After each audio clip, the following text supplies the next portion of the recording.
Izay ny fanazavany le filohan'ny ligina Nalamanga fa dia mbola tantara mitoy ihany koa zany fa zavatra azo resahana mbola tiana tsy ny filohan'ny ligina Nalamanga ihany nanana olana tao anatin'le fifidianana fa araka ny vaovao nampitainy reto filohana ligy 4-20 reto dia filohana ligy 4 tao anatin'ny Fivorimbe tany Sambava no nitongavan'ny gendarme ihany koa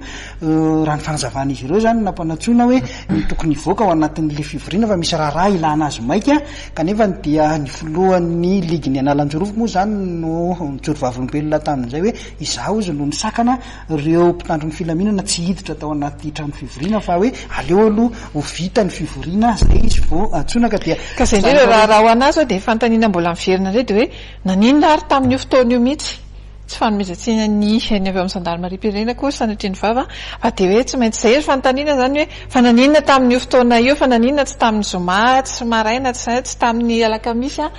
fa dia hoe tamin'io fotoana natanterahana ny fifidianana io mihitsy zany no tonga hoe jilainareo tokony hivoaka dia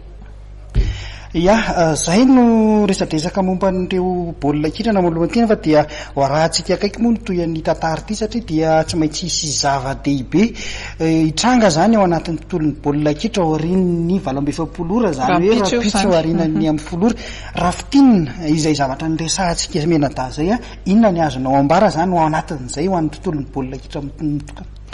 raha fitinina tsy raikitra ny fifidianana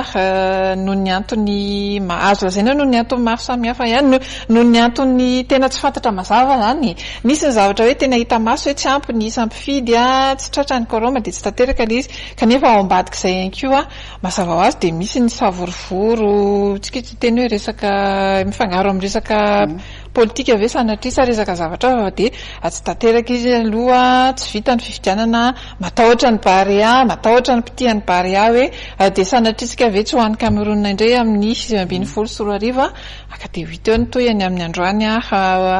masaintsika anaraka hatrany ny eto amin'ny FMATV lazan'izay vaovao zay satria isan'ny andrasana ihany koa na manambola tiana aloha na zany na tsy zany ny eo anivon'ny fitondram-panjakana amin'ny alalan'ny ministeran'ny tanora sy ny fanatanjahantena izay manana anjara toerana goavana mihitsy ao anatin'ity fifidianana ity satria manana ny direction sport federaly isika zay atao hoe teknisianina manam-pahaizana manokana amin'izany fifidianana izany kanefa ny tsy tantaratra ny asan'izy ireo tamin'ity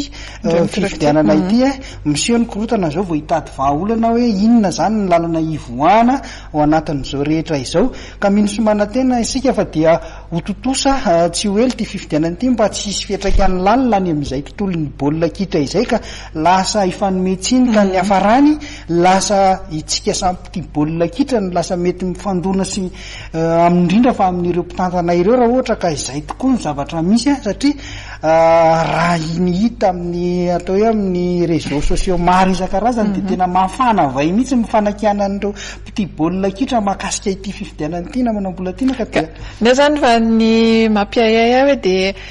iny zany resaka fifidianana filohan'ny fédération hiatrika fifidianana koa tsika amin'ny terinandro ity dia ngamba dia asa fotsiny ty arany hoe singa kely ao anatin'ny fiainam-pirenena amin'ny ankapobeny hoe resaka baolina kitra dia nefa ny tsy voalamitsika ary le izy fa dia resaka savorovoro be tahaka izao dia ny anjarantsika mpanao gazety engane mba ho ayay fotsiny ny anjarantsika mpanao gazety nga manao mbola tiana dia mitondra ny fanazavana sy mampita ny vaovao ary ihany koa miantso fitoniana sy filaminana amin'izay zavatra rehetra mety izy satria tsisy mahazo tombontso mihitsy amin'ny resaka korotana na ny fifidianana baolina kitra na ny fifidianana filoham-pirenena dia tsy tsisy vokany tsara ho an'ny Madagasikara ka dia mino somanatena isika fa hototosa atsakasy andava ny zavatra zay eritreretintsika atao zany amin'ity herinandro voanitsidika ity Mitoy ihany ny fanazarantsika amin'izao hariva izao eo amin'ny tontolon'ny taranja baolina lavalava haniditra teo amin'ny andro 5 tamin'ity androany ity ny fiadiana tompondaka ho an'ny elite federaly ho an'ireo mifaninana ao anatin'ny gold top 20 ka anisan'ny vaovao lehibe tamin'ity androany ity ny faharesen'ny savony tropicale izay tsy anoy ny fananitsony satria dia anisan'ny tsy tafavoaka ao anaty vondrona tsony izy ireo ka dia raha tsika aloha izay fanady adina izay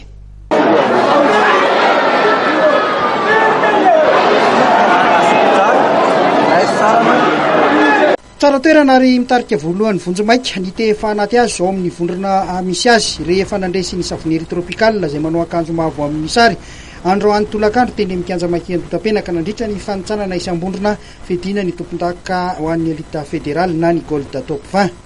resiny tefa anaty azo izay manao akanjo mena amin'ny sary tamin'ny isa 7-telopolo ny savoniry tropikal manao akanjo mavo lalao izay isan'ny nandrasan'ny mpakafy lavalava satria lala mahitsy farany amaritra ny ho avin'ny savoniry tropikal ao anatin'ity fifaninanana ity ny lalao androany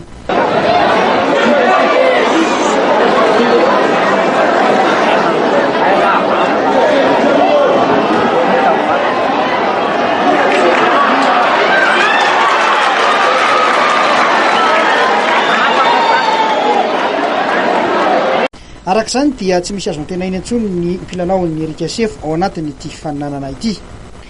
nanatombo teo amin'ny tanjaka ny tefa na dia ny lalao 14 aza sisa rehefa nahazo karatra mena ny mpilalao an'iray tsara toerana araka izany ny tefa anaty azy sy ny SCBB sarety ao anatin'ity vondrona misy azy ity izay samy nandresy tamin'ity androany ity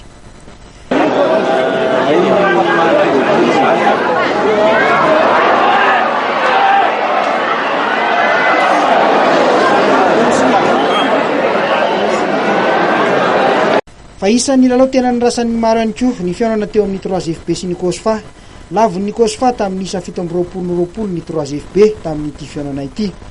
nandritra ny 20 minitra ny lalaovana dia nanatombo teo amin'ny isan'ny fanafiana ny miaramila ary nahatonga baolina nety tanana maromaro tombony ho azy ireo ny tanjaka rabatana nanana n'ireo mpilalao tsirairay toy izao kosa ireo vokatra hafa tamin'ity androany ity ihany ny 15 efa dia nandresy ny VTM tsalovana tamin'ny isa 9 ny SCBB sarety nandresy ny kupa tamin'ny isa 13 tany mahajanga kosa ny FTM manjakaray no lalao tamin'ity faran'ny herinandro ity izay nikatroka tamin'ny ekipan'ny boeny nomotsan'ny FTM tamin'ny isa mavezatra 270 ny ekipan'ny boeny tamin'ity faran'ny herinandro ity